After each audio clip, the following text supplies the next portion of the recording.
अस्सलाम वालेकुम गाइस। उम्मीद करता हूँ आप लोग दुनिया में जहाँ भी मौजूद हैं खैरियत से हैं और आपकी ज़िंदगी बेहतर गुजर रही है। अल्लाह ताला आपको, आपकी फ़ैमिली को, मुझे यानी सैयद उमैर अली को, मेरी फ़ैमिली को, हम सबको सेहत दे, ज़िंदगी दे और हमारे तमाम कामों में आसानियाँ फ़रमाए।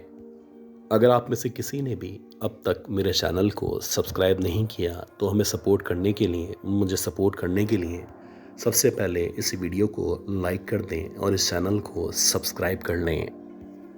शायद आज की ये जो कहानी है बड़ी स्ट्रेंज और बहुत ही हॉरिफिक कहानी है। ये कहानी हमारे एक लिसनर हैं आतिफ साहब। ये बेसिकली उनके दादा परदादा की कहानी है और उस दौर की कहानी है जब पार्टीशन नहीं हुआ था और इनके दादा परदादा वेस्ट बंगाल में एक ड्राइवर के तौर पे काम किया करते थे। अंग्रेज़ का दौर चल रहा था और आपको पता है कि 10 बुराइयां उस दौर के अंदर मौजूद हों। लेकिन ये बताते हैं कि इनके परदादा बताया करते थे कि जो इनका बॉस था यानी जो अंग्रेज़ हाकिम था जिसके अंडर में ये ड्राइवर की जॉब किया करते थे, वो बहुत दिल का अच्छा था। इनका बेतहाशा ख्याल रखा जाता था और कभी कोई परेशानी हो, कोई मुश्किल आ जाए तो इनका साथ दिया जाता था। अब जब आप किसी सरकारी आदमी के साथ मुंसलिक होते हैं या उसके ड्राइवर के तौर पे काम किया करते हैं तो कभी एक शहर, कभी दूसरे शहर, कभी दूसरे गांव, कभी इधर और उधर का सफ़र करना होता है। तो वैसे ही एक दफ़ा ऐसा हुआ कि वेस्ट बंगाल में ही एक जगह से यानी एक गांव से इनको दूसरे गांव जाना था। अब जो लोग वेस्ट बंगाल के बारे में जाना करते हैं तो बेसिकली ये जो वेस्ट बंगाल का हिस्सा है यहाँ पे एक बहुत बड़ा जंगल मौजूद है और इस जंगल के साथ बहुत सारे छोटे छोटे गांव कनेक्ट हुआ करते हैं। खैर मेरे परदादा ने उस अंग्रेज़ को उसकी डेस्टिनेशन पे पहुंचाया और जब उसको वहाँ पे छोड़ा तो रात के तकरीबन 8 साढ़े 8 बजे का टाइम था। वैसे तो इनको यहीं पे उसके साथ ही बराबर वाले घर में या सर्वेंट क्वार्टर में स्टे करना था। खैर इनके परदादा ने पहले गाड़ी पार्क की। गाड़ी पार्क करने के बाद खाना वगैरह खाया और खाना खाने के बाद ऐसे ही वॉक करने के लिए बाहर की तरफ आ गए। ये जो बाहर का हिस्सा था ये सरासर जंगलात पे मुश्तमिल था। यहाँ बेतहाशा सर्दी थी और सच्ची बात यह है कि मेरे परदादा को इस तरह का माहौल, सुकून वाला माहौल अच्छा लगा करता था। इसी वजह से वो निकल के वॉक करने के लिए बाहर जंगल वाले रोड की तरफ आ गए। खैर परदादा बताते हैं कि जब मैं बाहर जंगल वाले रोड की तरफ आया तो कुछ देर के बाद मुझे अपने कानों में कुछ आवाज़ें सुनाई देने लगीं। ऐसा लग रहा था जैसे किसी चीज़ की, किसी लकड़ी की, किसी दरख्त की कटाई की जा रही है और कोई बहुत ही करीब जंगल के अंदर मौजूद है जो मुसलसल कुल्हाड़ी के ज़रिए किसी दरख्त को, किसी लकड़ी को या फिर किसी ऑब्जेक्ट को मुसलसल काटते जा रहा है। ये जो आवाज़ थी ये बहुत ज़्यादा दूर से नहीं आ रही थी। लिहाजा दादा ने सोचा कि मैं ज़रा देखता हूँ कि आखिर कौन है जो इतनी हिम्मत के साथ इस सर्दी में, इस जंगल में मगरिब होने के बाद यानी अंधेरा होने के बाद मुसलसल लकड़ी को काट रहा है। हो सकता है कि करीबी जो गांव मौजूद हैं वहाँ से कोई लकड़हारा हो जो यहाँ पे आया हो और लकड़ियाँ वगैरह काट के अपने खाने पीने का या अपने घर के लिए आग जलाने का इंतज़ाम कर रहा हो। खैर दादा जब उस आवाज़ को फॉलो करना शुरू करते हैं तो आहिस्ता आहिस्ता करके ऐसा लग रहा था ये आवाज़ शुरू में करीब से ही आ रही है, लेकिन जैसे जैसे आवाज़ को फॉलो किया जा रहा था कभी लेफ़्ट साइड से, कभी राइट साइड से, कभी पीछे और कभी आगे की तरफ से ये आवाज़ महसूस होती। मुसलसल ये जो आवाज़ का मरकज़ था ये तब्दील होता हुआ दिखाई दे रहा था। खैर परदादा मायूस होने के बाद उन्होंने सोचा कि मैं वापस चलता हूँ। अब क्योंकि ये जंगल है हो सकता है कि वो एक तरफ कहीं लकड़ियों को काट रहा हो लेकिन जंगल की वजह से ये आवाज़ सराउंड कर रही हो। ये सोचने के बाद जो हमारे परदादा थे वो रोड की तरफ वापस आने लगे। अजीब बात ये थी कि परदादा बताते हैं जब मैंने रोड की तरफ बढ़ना शुरू किया तो हालांकि मैं जंगल में कुछ कदम ही आगे की तरफ आया था लेकिन ऐसा लग रहा था कि मैं जिस तरफ भी जा रहा हूँ वहाँ मुझे रोड दिखाई नहीं दे रहा है। हर गुजरते हुए लम्हे के साथ साथ ये जो कन्फ्यूजन थी ये बढ़ती चली जा रही थी, और अब ऐसा लग रहा था यकीनन कोई ना कोई साजिश है, कोई ना कोई चीज़ ऐसी है जो मुझे यहाँ से बाहर नहीं निकलने दे रही।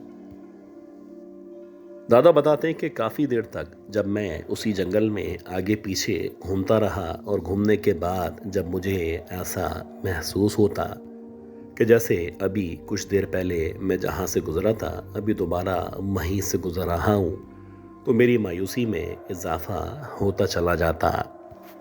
खैर इसी दौरानिए में मैंने जब अपने लेफ़्ट साइड पे जो एक बड़ा सा दरख्त मौजूद था उसकी तरफ देखा, तो मुझे ऐसा लगा उस दरख्त के पीछे कोई आदमी खड़ा हुआ है जिसके हाथ में कोई कुल्हाड़ी इस तरह का कुल्हाड़ा मौजूद है, और वो बहुत तेज़ी के साथ दरख्त पे मारता चला जा रहा है। बज़ाहिर दिखने से वो एक लंबा सा बहुत ही ताकतवर सा चौड़ा सा आदमी दिखाई दे रहा था, जो कि बहुत ही तेज़ रफ्तारी के साथ उस दरख्त के ऊपर बार बार कुल्हाड़ा मार रहा था। लिहाजा मैंने उसको देखने के बाद ये सोचा कि मैं इसके पास जाता हूँ और इससे पूछता हूँ कि बिलाखिर रास्ता किस तरफ है और मैं किस रास्ते से यहाँ से बाहर निकल के रोड की तरफ या अपनी गाड़ी की तरफ उस सर्वेंट क्वार्टर की तरफ जा सकता हूँ। अजीब बात ये थी कि जैसे ही मैंने उस आदमी की तरफ बढ़ना शुरू किया, अब मुझे ऐसा लग रहा था उस वक़्त तो बहुत लंबा है, वो बहुत ही चौड़ा आदमी है, लेकिन स्ट्रेंजली मुझे उसका धड़ तो दिखाई दे रहा था, जबकि जो सर से ऊपर का हिस्सा था वो मुझे अब तक दिखाई नहीं दिया था। और ऐसा ही था कि जब मैंने कुछ मज़ीद कदम आगे बढ़ने के बाद उसकी तरफ देखा, तो वो एक ऐसा आदमी था, एक ऐसा शख्स था जिसका सर मौजूद नहीं था, और उसके बावजूद वो बहुत फुर्ती के साथ बार बार दरख्त के ऊपर ज़रब मार रहा था, और ऐसा लग रहा था कि अगर मैं 3-4 मिनट मज़ीद यहाँ पे रुकूंगा तो हो सकता है ये दरख्त मेरे ऊपर आके गिर जाए। अब मेरी समझ में यही आ रहा था कि सीधे हाथ की तरफ जो रास्ता दिखाई दे रहा है वहाँ पे आयतल कुर्सी पढ़ते पढ़ते मुझे आगे बढ़ना चाहिए। यकीनन ये एक ऐसा मंज़र है, एक छलावा है जो मुझे यहाँ से बाहर नहीं जाने देगा। और ऐसा ही हुआ कि जब मैंने आयतल कुर्सी पढ़ना शुरू की, पहली, दूसरी और तीसरी बार जब मुसलसल आयतल कुर्सी पढ़ी, तो एकदम से ऐसा लगा मेरी आंखों के सामने रोड दिखाई देना शुरू हो चुका है।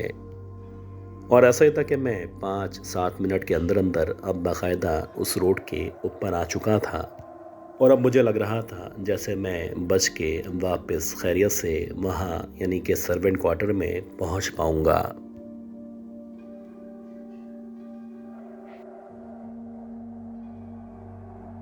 अच्छा गाइस, उम्मीद करता हूँ ये जो पहली स्टोरी थी, ये कहानी, ये स्टोरी आपको ज़रूर पसंद आई होगी। अब हम चलते हैं आज की दूसरी बहुत ही खौफनाक कहानी की तरफ, और मैं उम्मीद करता हूँ कि आपने अब तक इस ऑडियो को, इस वीडियो को लाइक ज़रूर कर दिया होगा।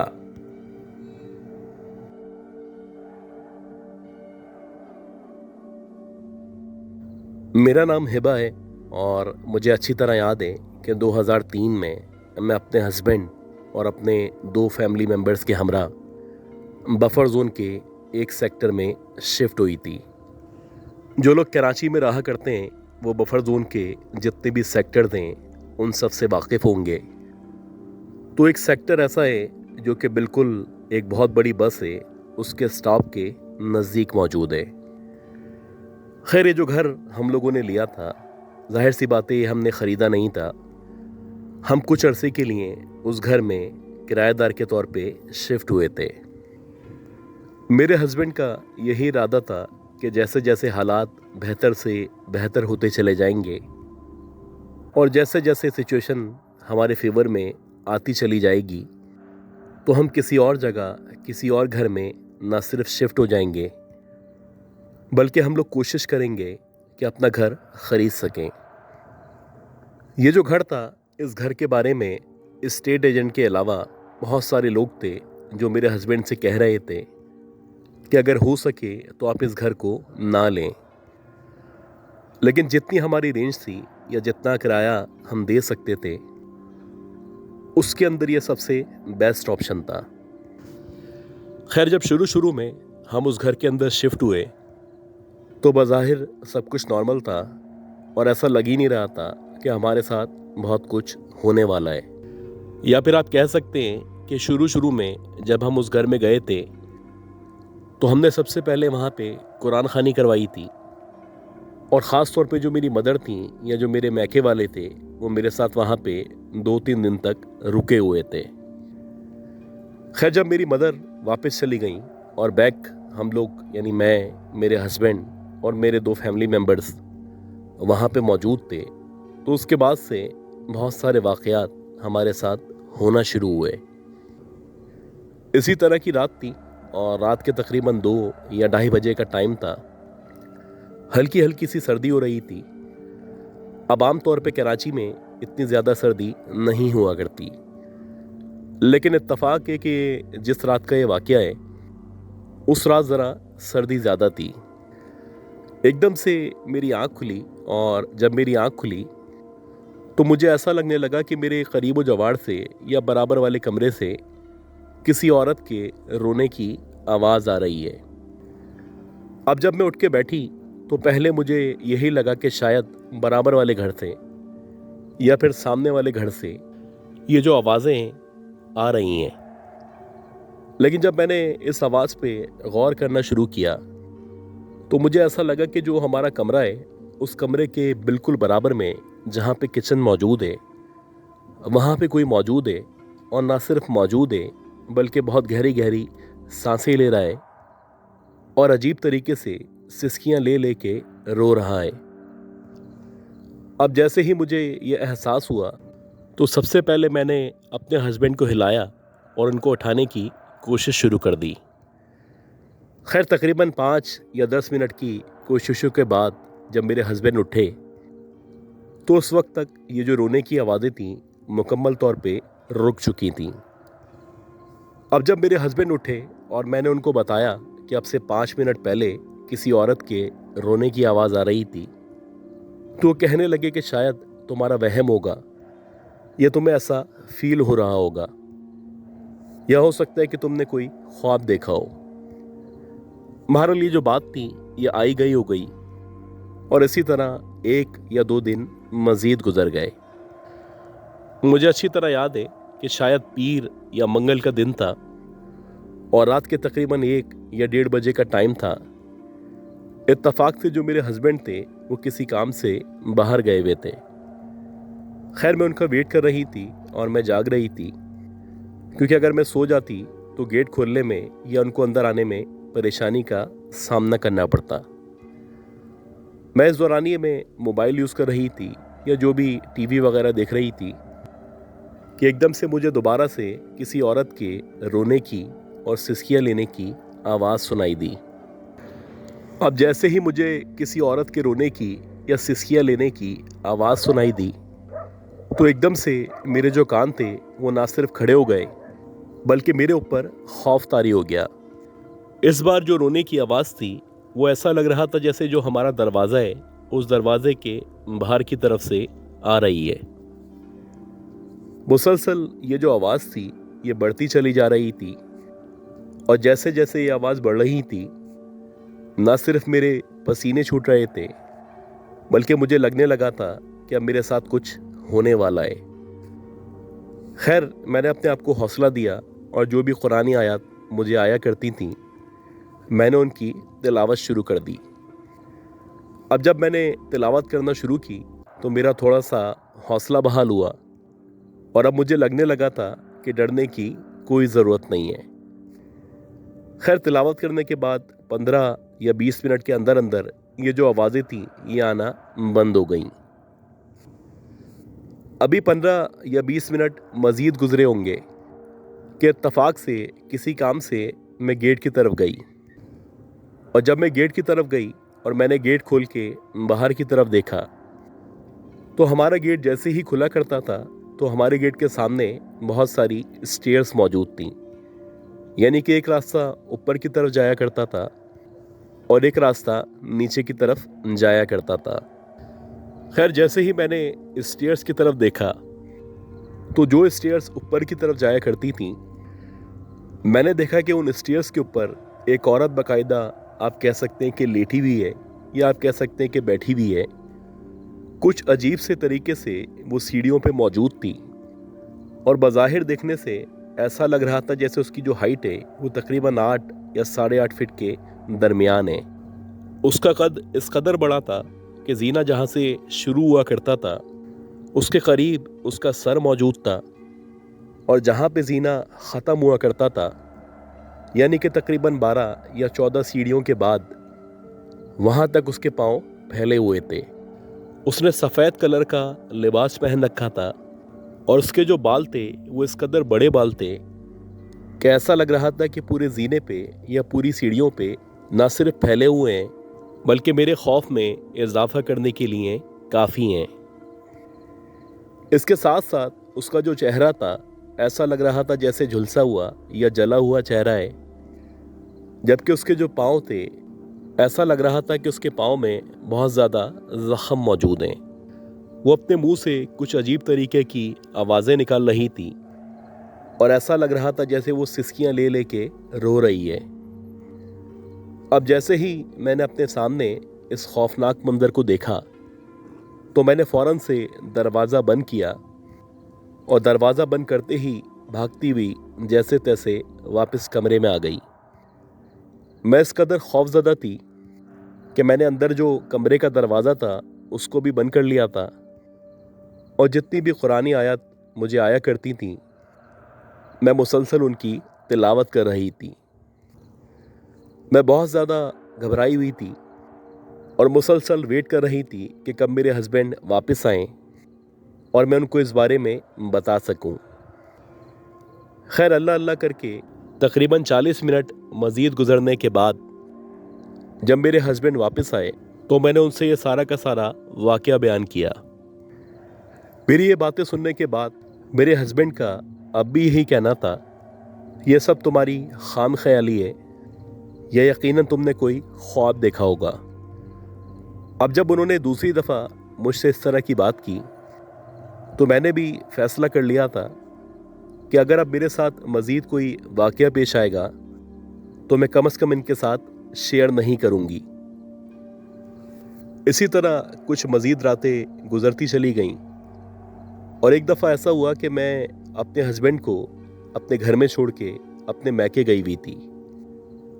इत्तफाक से जो मेरे हस्बैंड थे वो घर के अंदर अकेले मौजूद थे और उनके अलावा घर में कोई भी मौजूद नहीं था। मेरे हस्बैंड बताते हैं कि रात के तकरीबन 1 या 1:30 बजे का टाइम था और मैं बैठा हुआ टीवी देख रहा था। एकदम से मुझे ऐसा लगा कि किचन के अंदर कोई बर्तन गिरा है। अब जैसे ही मुझे बर्तन के गिरने की आवाज़ सुनाई दी तो मैं एकदम से खड़ा हुआ और मेरा यही ख्याल था कि हो सकता है कोई बिल्ली होगी।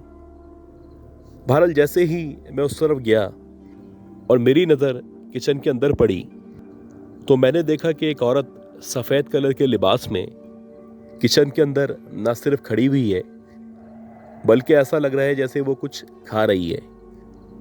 अब जैसे ही मैंने थोड़ा सा मज़ीद आगे बढ़ के उसको देखने की या जो कुछ वो खा रही थी उसको देखने की कोशिश की तो एकदम से वो जो औरत थी उसने मेरी तरफ पलट के देखा, और जैसे ही उसने पलट के मेरी तरफ देखा तो मैंने देखा कि उसका जो चेहरा था वो मुकम्मल तौर पे जला हुआ चेहरा था, जबकि उसके चेहरे पे जो आंखें मौजूद थीं उनकी जो आई बॉल्स थीं वो मुकम्मल तौर पे सफ़ेद थीं।